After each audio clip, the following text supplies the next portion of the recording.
Ladies and gentlemen, my name is Jonathan Hausman. I am the chair of the Canadian Council for the Americas, and it is my great honor to welcome Her Excellency Michelle Bachelet, President of the Republic of Chile, accompanied by Ken Frankel, President of the Canadian Council for the Americas.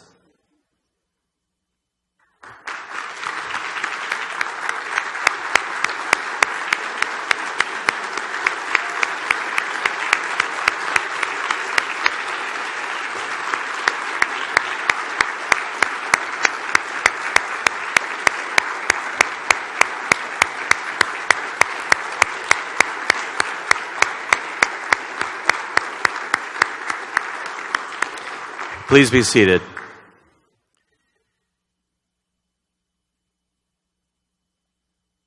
Well, thank you for joining us, Madam President. Bienvenida a Toronto y Canada.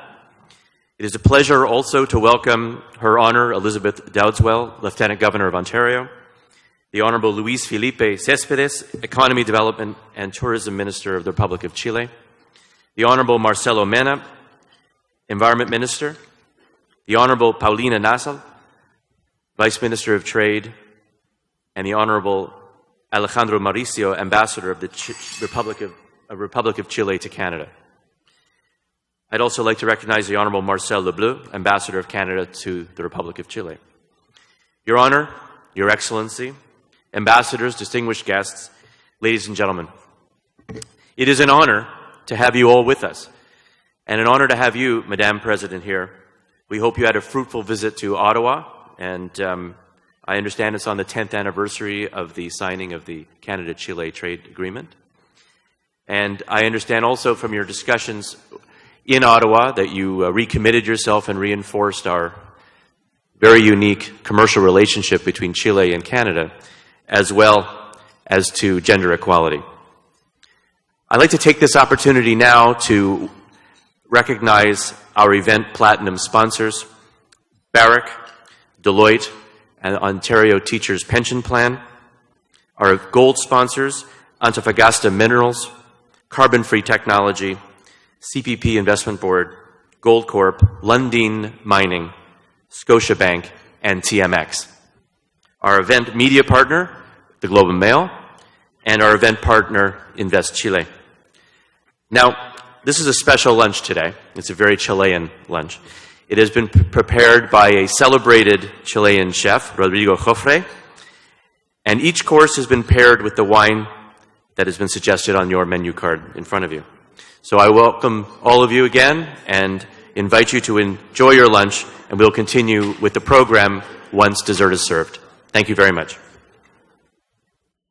Now I'd like to call on Ken Frankel, the President of the Canadian Council for the Americas, to introduce Her Excellency.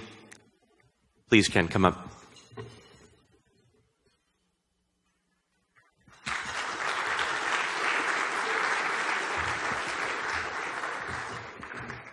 Thank you, Jonathan. Her Excellency Michelle Bachelet, President of the Republic of Chile, Lieutenant Governor of Ontario, Mary Dowdeswell, distinguished ministers and ambassadors, Consul General and Trade Commissioner, friends all. Good afternoon y una calorosa bienvenida a todas nuestras amigas y amigos chilenos. Gracias por estar con nosotros esta tarde. And particularly before I begin, I'd like to make a special thank you to Ambassador Mauricio, whose unstinting help and good humor through the 19 days that we had to plan this event stood us all in very good stead. Thank you very much.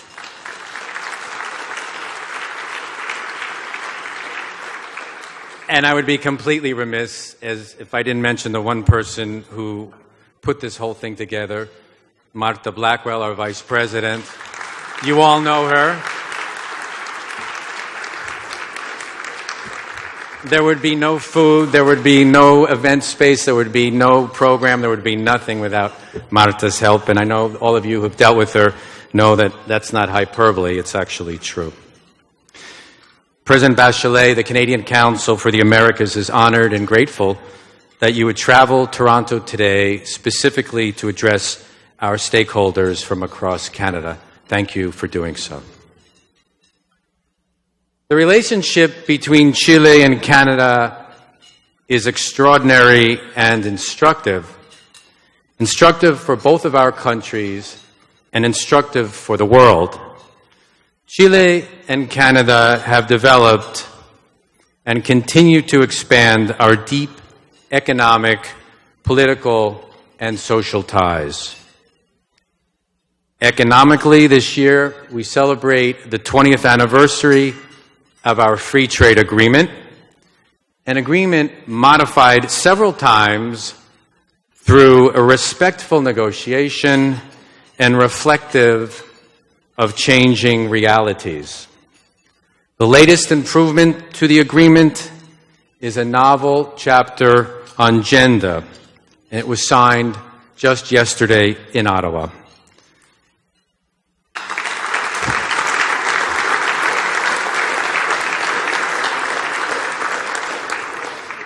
It is designed to empower women in business through a number of measures, including greater access to financing and leadership positions. This is a trade concept pioneered by Chile and shared with Canada. And this chapter shows the world once again one way that trade can become progressive with economic and social benefits for more people. But we should remember that our economic bonds, as well as our social and political ones, were built upon something more fundamental, and that is a shared history of working together for human rights, democratic values, and diversity. And this is not just rhetoric. We know this empirically, that a relationship rooted in these values is an enduring relationship that sits on the firmest foundation. Our ties were dormant until the difficult period of military rule in Chile in the 1970s. Then our relationship changed. Chilean civil society and Chile's future democratic leaders collaborated with Canadian governments, both liberal and conservative, and Canadian NGOs to assist victims and potential victims inside and outside of Chile. They collaborated on creating opportunities for open discussion and action to aid human rights and the transition to democracy. Canada welcomed Chilean refugees and has benefited greatly from their contributions as proud Canadian citizens. And so upon these values, Chile and Canada have developed and enjoyed a flourishing relationship. Ladies and gentlemen, President Bachelet's story is the story of Chile's last half-century. She was 23 years old when her father, a decorated Chilean brigadier general who opposed the military coup in 1973, died as a result of torture inflicted by the military regime. Torture at the hands of soldiers who had been his friendly colleagues and former students. Ms. Bachelet herself was arrested, tortured, and exiled. She nonetheless transformed this crucible into a relentless drive to achieve positive changes for her country and for the world.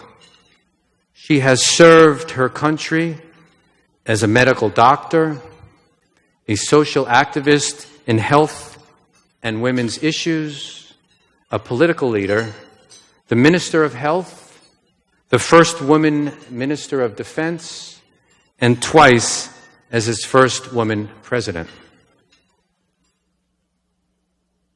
She has served the world as the first executive director of UN Women, the UN entity for gender equality and the empowerment of women. President Bachelet's enduring legacy for her country will rest solidly on at least 4 pillars. First, she championed social rights and protections for historically marginalized and underserved communities. Her major education, health, and pension reforms allow more Chileans to participate in public life and institutions, access opportunities for self-betterment and care, and retire with dignity. And her extensive tax reform was designed to raise revenue to support these social welfare and opportunity goals. Goals that Chileans of all stripes agreed were critical and necessary. Second, President Bachelet has championed reform to strengthen and make more fair Chile's political institutions and its electoral system, which had been imposed by the military government. She has pushed for gender quotas for electoral candidates and made political parties and elections more transparent. Third, President Bachelet has championed bilateral and multilateral trade and trade treaties. At the same time, some leaders in this hemisphere have sought to retreat or withdraw. And finally, I would be remiss if I didn't mention an accomplishment that we know is near and dear to Her Excellency.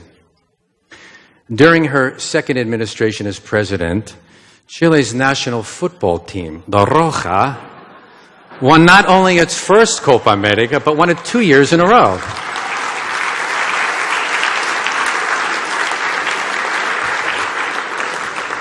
And you can see evidence of that on our screens. And no doubt that would not have been accomplished without her support. I know our dear friend Ambassador Marcelo Suarez from Argentina is here, and I just want you to know that's an off-the-record comment, and that should not be conveyed back to President Macri. He's been very gracious to us, so just so we know. Ladies and gentlemen, let me close by quoting the famous song, Gracias a la Vida, Thanks to Life, by the illustrious Chilean poet Violeta Parra, whose 100th birthday Chile celebrates this year. Thanks to life, which has given me so much, it has given me laughter, and it has given me tears. They are all elements of my song and the song of all of you, which is the same song. Let me suggest that the song of the daughter of the Brigadier General has been the aspirational song of Chile's last century. And let me suggest that this song of Chile could not have been sung as clearly by anyone other than the daughter of the Brigadier General. President Bachelet, we are honored that you have joined us today. It is my pleasure now to ask you to address the Council.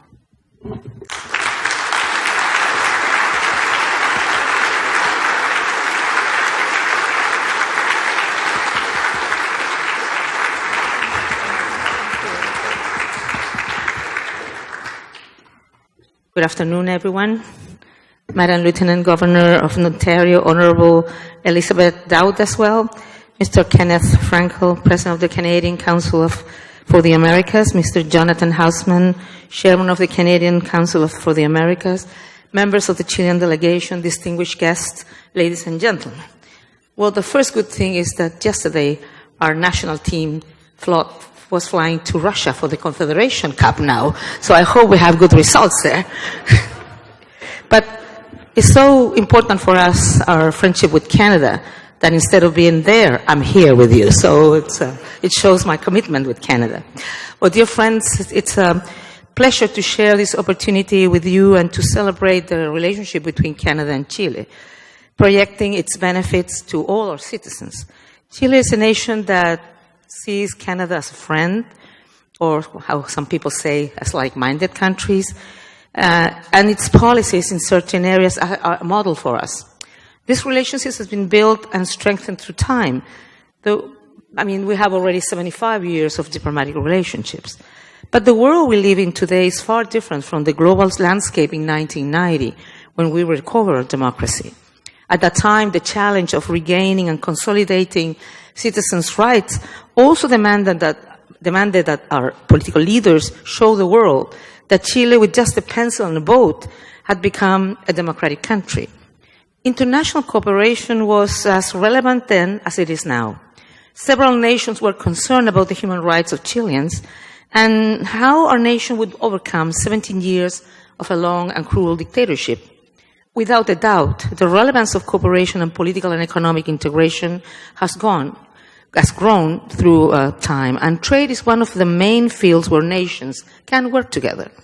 That is why one of the main objectives of our foreign policy has been to complement the unilateral opening of the economy with bilateral, regional, and multilateral trade liberalization, allowing all Chileans to benefit from the results. And Canada was one of the first countries to believe in Chile, in its renewed democracy, and drive for showing the world its capacity. In 1996, when we signed a comprehensive free trade agreement, we went beyond the norm, thinking not only of the economic situation at the time, but also its progression into the future. And this agreement did not only regulate market access for goods and services, but also included side agreements on labor and environmental issues. Those matters are today a standard item in FTAs, but at that time, they were a novelty. Please allow me to put a side note on this. If today labor and environmental issues, alongside many other matters, are integral elements of FTAs, it is because nations have learned that no trade agreement can be fully successful if it disregards the human component of it. Economy and trade were created to serve people and not vice versa. Worrying about how our workers create goods and provide services, and of the consequences of the economic activity in our environment, are not just simple expressions of goodwill. It's putting men and women at the center of economic activity. It's taking care of ourselves, ensuring that our world is a good place to live, so our people can work to live, and not only live to work. Therefore, Chile and Canada in 1996 went beyond the common standards in free trade agreements. It proved that when we work together, we can meet all expectations and reach incredible success. Since then, Chile has successfully integrated into the global economy, diversifying its export offer and markets. Today, we have 26 free trade agreements with 64 partners, and more than 60% of our GDP is linked to trade. This has allowed our people to get better products and better services at a lower price. But, and this is something that always makes me proud, it has also let the world see the spirit of my fellow Chileans materialize in the fruits of their hard work. A glass of Carmenere, a packet of berries, you have tried today, a copper cathode, some of the spices that give an incredible flavor to food everywhere, and the wood that builds structures around the world are a few tokens of what Chile is and what we can provide. Canada knows this. It's one of the top 10 trade partners of Chile. Since the FTA's entry into force, trade has grown at an annual average at 5.7%, reaching $1.6 billion in 2016. Our FTA has boosted bilateral trade, creating new opportunities for our people while protecting our shared values, such as human rights, democracy, but also environmental protection and workers' rights. Canada is Chile's fourth most important source of foreign direct investment, accounting for an inflow of $14.2 billion, making it Canada's top direct investment destination in South and Central America. In the last decade, 70% of Canadian investment has gone to the mining sector, while utilities, electricity, water, and gas receive 13%, and the chemical industry 16%. So, it may result, I thank you for choosing Chile as a partner in your endeavors. I thank you for the values that your corporate culture brings with and also to your respective markets. So this is a stimulus for us as a nation to keep attracting more companies to our economy. But as I said previously, in 20 years, the world has changed dramatically. To meet the new challenges, Chile and Canada have updated our bilateral trade agreement, creating new opportunities for our investors and exporters, but even more important, ensuring that this agreement also benefits workers, women, and environment. As you have heard, we have added chapters on sanitary and phytosanitary measures and technical barriers to trade, made several improvements to the rules of origin, to the government procurement, and to the investment chapters, as well as including a new gender and trade chapter, which will help us to move forward and achieve gender equality through women's economic empowerment. As you can see, there are key issues in the productive world today, and are also some of the biggest concern for citizens in both countries. We are very pleased to have signed these new chapters yesterday, and we look forward to many more years of increasing trade between our two countries. But that's not all. Foreign direct investment has been key to our economic success, which is why we enacted some reforms to attract more foreign investment. As you know, Chile consistently tops the list of Latin American countries in the World Economic Forum's Global Competitiveness Index, enjoying the benefits of a strong governance and rule of law. We have a long-term relationship with Canada. The presence in our country of institutional investors related to pension funds of Canadian workers is a sign of the confidence and that Chile generates among Canadian investors and how together we can benefit our people. But we also have investment opportunities in many sectors. For example, in mining, which remains a key component of the Chilean economy. During the last couple of decades, we have significantly increased economic diversification, but mining remains the most important sector in terms of contribution to GDP at a 10 or 15%. Chile enjoys a comparative advantage in mining, supported by well-developed mining infrastructure and a favorable investment climate. A further reduction of trade barriers will be an incentive to diversify our raw materials exports and to focus on higher value-added mineral processing and sector-related services. The operational challenges faced by mining companies globally, rising costs and the availability and cost of energy and water, are also being felt in Chile. But each challenge presents an opportunity for investment, innovation, and collaboration to solve these challenges. Chile is leading the way in terms of the use of desalination plants and non-conventional renewable energy sources for mining operations. Also, since both Chile and Canada are important mining countries, the collaboration and exchange of innovative technologies between the two is key for a more sustainable and profitable future. Another sector presenting opportunities is infrastructure. The Chilean concession model has been successfully in place for more than 20 years. And presently, many foreign investors participate in these projects in building ports, roads, airports, or bridges. Furthermore, we expect to announce concessions for more than $3.3 billion by March 2018.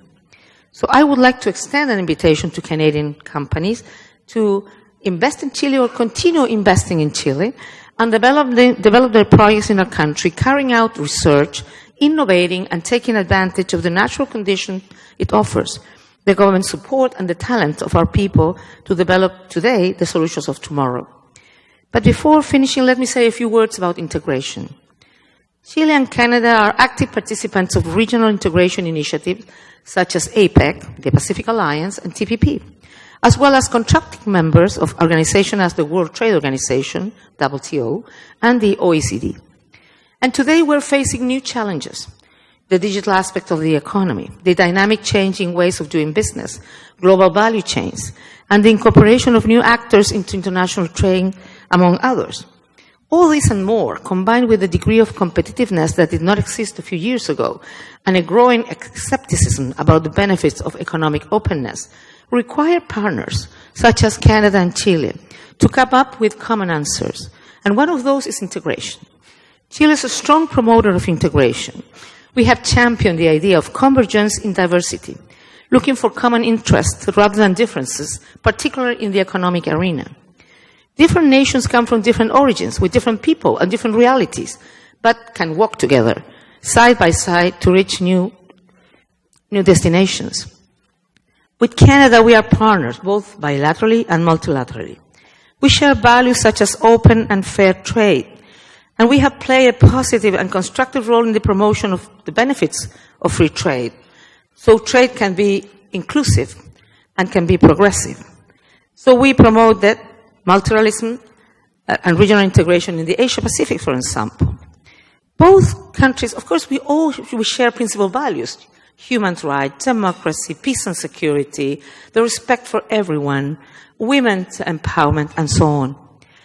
Both countries believe that regional and interregional integration represents the way to achieve an inclusive and progressive development that will benefit our citizens and reduce social and productive inequalities. Following the U.S. withdrawal from the TPP, the remaining members met at the high-level dialogue on integration initiative in Asia-Pacific in Viña del Mar, Chile, in March this year. We agreed to maintain contact and discuss the various options for advancing integration based on the content of the TPP.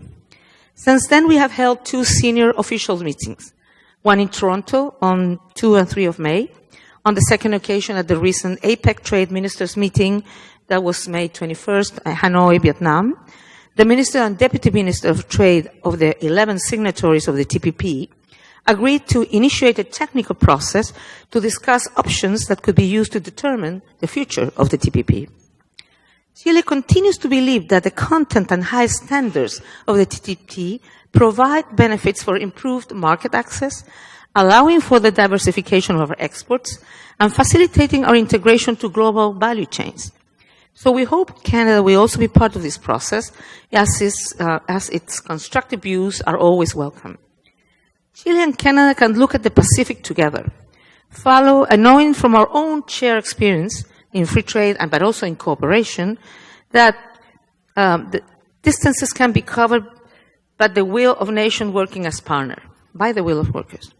2 decades ago, we were able to bring together the northernmost country of North America and the southernmost country of South America in an alliance. So today we can bridge the Pacific and create an alliance that integrates us with Asia. But this is not a 2-country task. It demands multilateralism. That is why ministers and high-level representatives from the Pacific Rim countries are in a constant dialogue about the future of many things, of world, of peace, security, but also on international trade and regional integration through different modalities, including the Pacific Alliance. And one of the main results of this dialogue was the agreement among the 4 Pacific Alliance countries, Chile, Colombia, Peru, and Mexico, to launch expeditious negotiation with Asia-Pacific countries for high-standard trade agreements, as well as to establish the status of associate state to the Pacific Alliance. Canada was the first non-Latin American observer to the Pacific Alliance. Since 2013, Canada has shown interest in working more closely with the Pacific Alliance in areas such as regulatory cooperation, trade facilitation, travel facilitation, and modernization of customs administration. In 2016, we signed a declaration on a partnership demonstrating the strength of our relationship and the status of Canada as a privileged partner of the alliance. Given Canada's involvement with the Pacific Alliance, we hope that it will also join us soon in the new stage in this regional integration scheme. Chile can be a privileged door to Asia. We're certain that friend nations, such as Canada, can get great opportunities across the Pacific, and that Chile is also a partner in this process. So as you can see, there are many ways to collaborate and work together. And I'm speaking about trade because many of you are business people. because we are also cooperating in education and innovation, in Antarctic areas, of course, talking about the situation of migrants and refugees. We are working with the Canadian government also on Aboriginal, indigenous group, et cetera, et cetera. So I have focused on this issue, but we are working a a wide range of areas. So I would say that there are many ways to collaborate and work together to ensure that trade and investment continue to flourish between our two countries. I'm confident that we share a common view on how to move forward in response to challenges. Protectionism is not the answer, and neither is turning our back on the multilateral trading system or regional mechanism. Countries like Chile and Canada will continue to look for the best ways to promote open trade and ensure a positive future for our people. So I thank you for this opportunity. I'm convinced that the shared future for Chile and Canada holds nothing but opportunities for working together. And of course, we're so happy about the gender chapter because this is new, and the thing that we are pushing it together, I think it's great news and shows great leadership. So it's, we hope that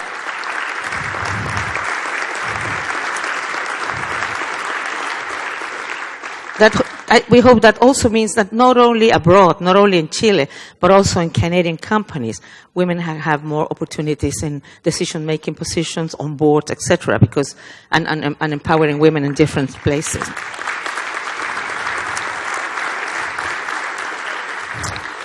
And using the photograph that Kenneth chose, I used to say, you know, football teams have 11 players. We would never win any game if we play just with half of them. So we need men and women to have a successful future as we all want.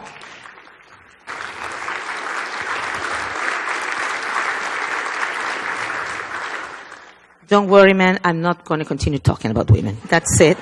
I did all my commercials, and now I want to say that I hope, I really see, this business has been fantastic. We have been identifying, not only ratifying what we have been working on the past, identifying new areas to work on, and I'm hoping that we will be able to share fantastic opportunities for working together, and then Canadian companies can grow in Chile, reaching new destinations and markets. All the best. Thank you so much.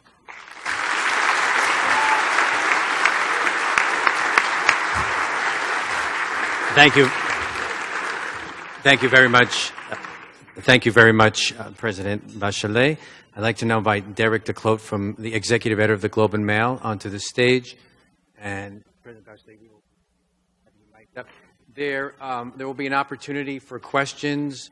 I think everybody should have cards on the table. If you have a question, please write it down and indicate to people sort of wandering about who are responsible for picking up some of these questions and passing them up to the stage. I appreciate that we're a little over our time, but I appreciate everybody's patience, and thank you very much. Can you hear? Is my mic on? Great. Now it's on. Thank you very much for that great speech and for joining us here in Toronto. You said protectionism is not the answer, and trade can't be successful unless we remember the human side of it. Right now, we have somebody in the White House who got there in part by persuading voters that trade had left them behind and that the politicians had forgotten about them in trade deals. So what specifically can businesses and politicians do to kind of beat back the forces against trade and persuade people that it works for them? Well, there are many things that can be done. One of them is to show with facts what trade has meant to the people. Because in the case of Chile and probably in Canada too, thanks to trade, and I think I mentioned it in my words, like 60% of their GDP comes from trade. And that money is the one also you've been able to use in terms of social policies, social protection, but also developing different programs that can sort of, I would say, mitigate or change the situation of those who were left behind, not necessarily because of trade, But sometimes because of some effects of globalization, and particularly in countries where those people were not considered and were not included in some policies that could make the situation change. So I would say every country with free trade, and I was talking before to you, I was telling you that there were some areas in Chile, like textile areas, that could not compete with China before we had a free trade agreement. So you have to think on them when we went to talk to them. They would say, look, we are in a terrible situation. And we say, okay, let's find out if this activity of yours, it is possible to exist, it is rentable, or we need to reconvert your activity. Because the world is changing, and what maybe worked 40 years ago is not working anymore. So there has to be sort of the intention to analyze what the problems are and to find the solutions to it. I think businesses also can do things about it. Because one of the problems, and I think trade and globalization is one of those reasons, but the other is more important, is technology. Technology is going so fast. And, you know, for me, this is something that really concerns me and occupies a lot of my time. Because we did an educational reform in terms of improve the quality of our human resource, our human capital, in terms to deal with the challenges of the future. Not only, of course, in business, in the economy, in investigation, in all kinds of things. But I'm asking myself, what we are teaching to those kids, when they are out of school and they go into the market to work, I mean, the information is so big in the big data society. How are we going to deal? So more than giving them so much information, we need to teach them how to think, how to ask themselves the right questions, and how to find the right answer, because information is there. And you can see little kids. Let me give you an example. I'm a doctor. So every time, but of course I'm out of practice for some time. So when my daughter asks me for some pill or something, and I go and look at my book, if they had any consequences, and say, what are you doing that for? She takes any, iPad or what that. So kids are completely different because they learn to find information very quickly. So I mention this because I think this is not a thing of trade. This is something that's going to happen to our societies because technological data information is so quickly changing that we need to try to find a way through education, through others, how we prepare people for the future. Because I think something is part of the future. The only certain thing that I can say of the world today, it is that it's volatile and it's uncertain. And we need to learn to live with uncertainties, because before we were so used to it, everything was like certain and we knew things are going to be like that. That is not like that anymore for many different reasons. But I think politicians can do a lot. First, to prevent people from being left behind, or if you cannot prevent it, to protect them and help them to get up again and can working by themselves in many different ways. But also I think business has to think on programs to support people's reconversion, to find new areas where people can, there are new opportunities, One other example, environment. I mean, that's one of the areas we're working with Canada, as a matter of fact. Some people think that it's not true, the climate change. We believe it is true. We have lived terrible consequences on big fires, big floodings, big droughts. And I think that more than trying to convince yourself that climate change is not a reality, you try to look at it as an opportunity, first to do all the adaptation measures, the mitigation measures, but also how you see green economy or blue economy as an opportunity. And I think that is a change of mind, an attitude, a different attitude towards new things. We are not going to go back to the 60s, the 70s. We are never going to go back. We're going to go forward, and we need to learn how to move in that future. So you mentioned education, and one of the things you've tried to do is start on a pretty major reform of education in Chile. Can you sort of briefly speak to the audience about what you've tried to do and maybe where you've fallen short? Well, I'm Latin American, so I'll try to be brief, and I'm a woman, so I'll try to be brief. But first of all, we understood when I was a candidate, our productivity was not going as fast as we should, and one of the reasons was energy. very high costs and so on, as I mentioned, on the mining sectors in the world. Second, our human capital I would say, were not at the level we needed for the new challenges. And third, we were losing some of the potential because people who weren't, tertiary education was very expensive. So we were losing part of the potential because those people that maybe they were brilliant, they could not go to the university because of the cost. So we decided to improve quality of education at all levels, to stop segregation because we had a very segregated system at the private system. The public system, we have all the kids, but at the private system who received money subsidized by the state, they were segregated and discriminated, many of them because of ethnic reasons or others. So we said no money that comes from the state can mean segregation, so they had to make it inclusive. We are working now, we made an important bill on a teachers development plan, and so teachers are now, since July, they will have bigger salaries, will have more hours, paid hours to prepare their examination. We are training them because we know quality of education depends on many things. Infrastructure is one thing, but that's not the more important. Technology is important, but not the more important. Most important is very highly qualified and committed teachers.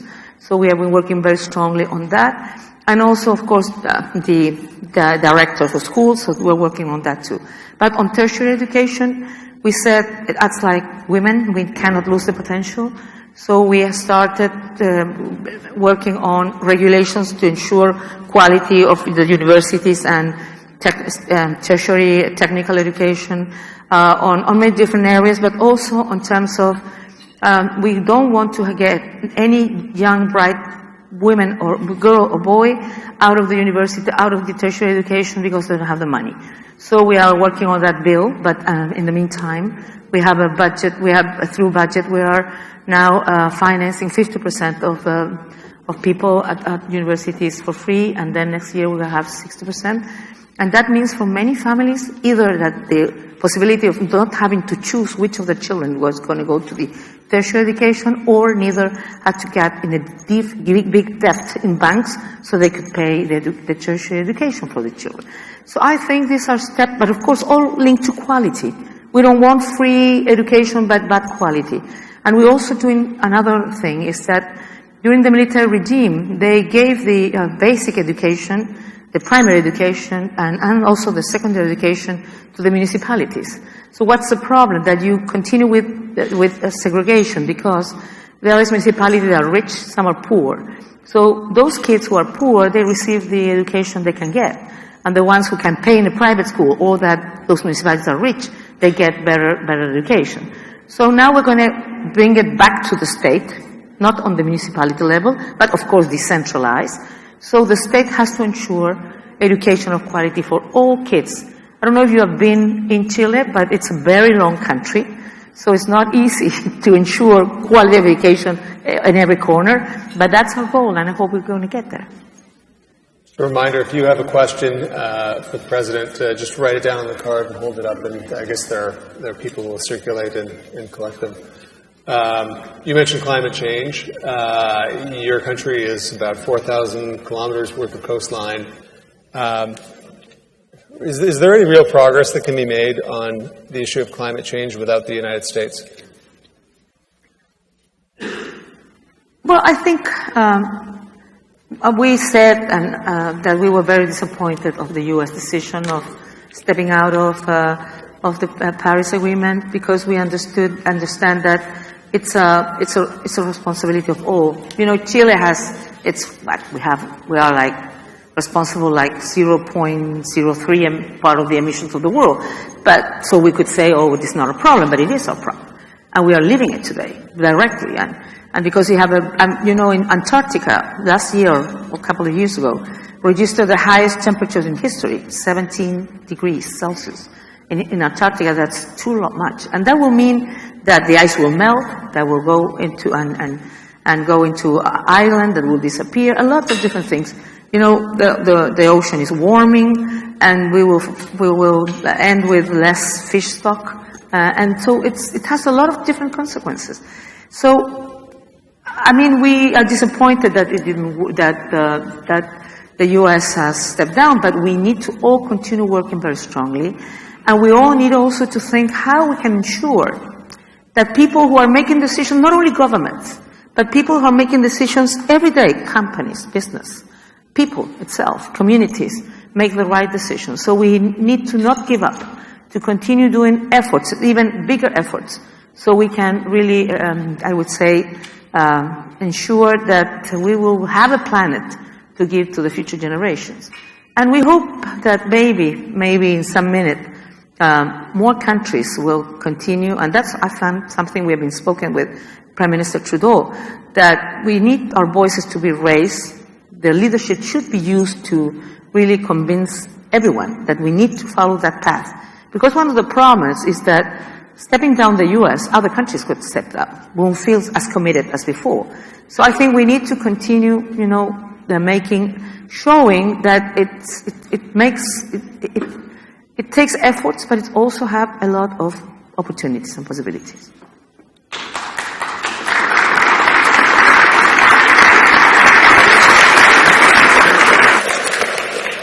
Got a couple of questions from the audience. From the Chilean delegation. First one is, access to water is an important challenge for the mining sector in Chile. How do you see the balance between water use for human consumption and agriculture and resource development, such as mining? Well, it's not an easy answer, because particularly if you think of the mining sector is mainly in the desertic areas of Chile. I mean, not only there, but so where there's no water at all. I mean, there's lack of water for everyone, for the mines, for the little indigenous community who they grow animals there, but also for personal consumption. So there's two things that we have been doing with the mining sector. We have been talking to them that it's really difficult to think on mining projects that not include desalination plants. And they have been working on that. And it's really common that that we can also think on PPP, public-private partnership, for example. If it's a mine, we'll have make a desalination plant. And there is also some cities who need water. We can do some, joint ventures on that. We can see how we finance together, or how some part of the water will come to the mine, but some other will be to the community or to those indigenous groups. So we're working on all that kind of possibilities that will be an interesting part of for the mine project, but also for the community.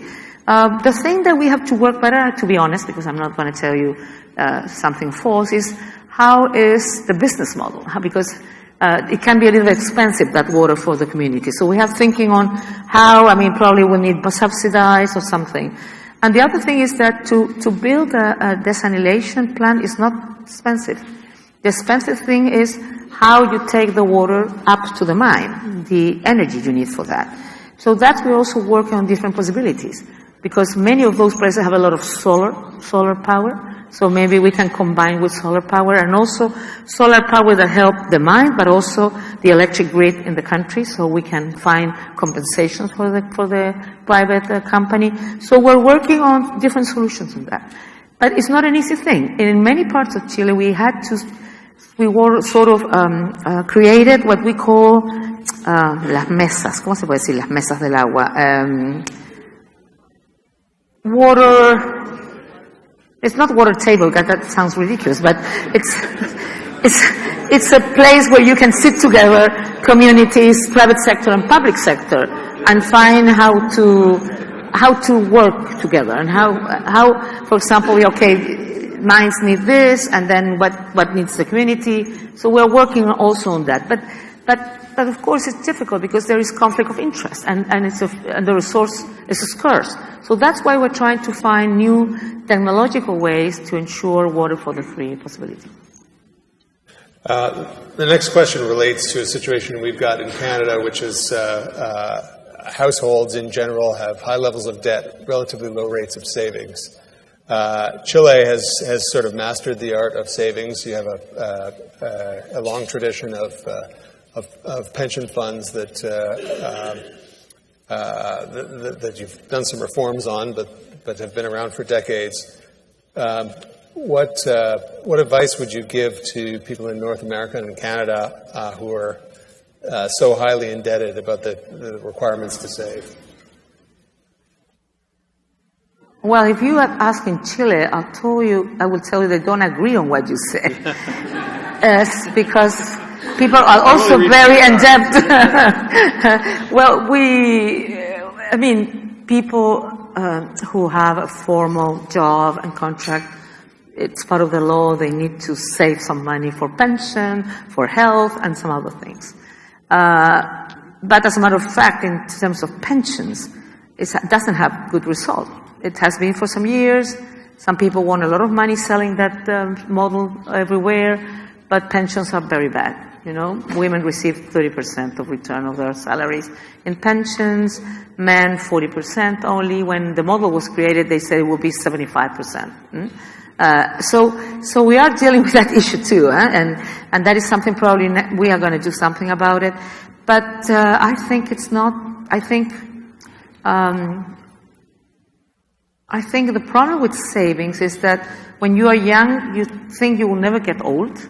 So you have to sort of develop a culture and incentive through legal possibilities to really ensure that people save. But to be honest, the pension system in Chile is not the model. I was more interested in knowing the Canadian model again, but because we are in the process of trying to make changes. Because really, for all people in Chile, there is a public pension system that is not as good, but it works because the private system is not working as good as it should. Well, there's a whole bunch of pension folks here. I'm sure I we'll know. be glad to tell you all about it. Thank you so much. We wish you good luck in the Confederations Cup. We'll be rooting for Thank Chile. you. And thank you very much. Thank you so much.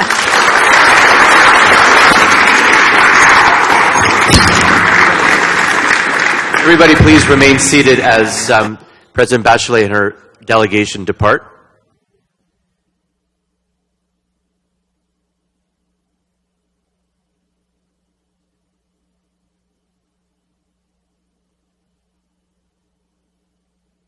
I'd like to thank you, President Bachelet, as well as Tarek, for your help.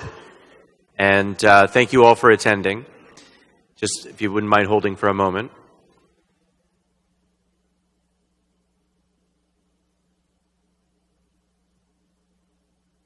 Thank you. Good afternoon.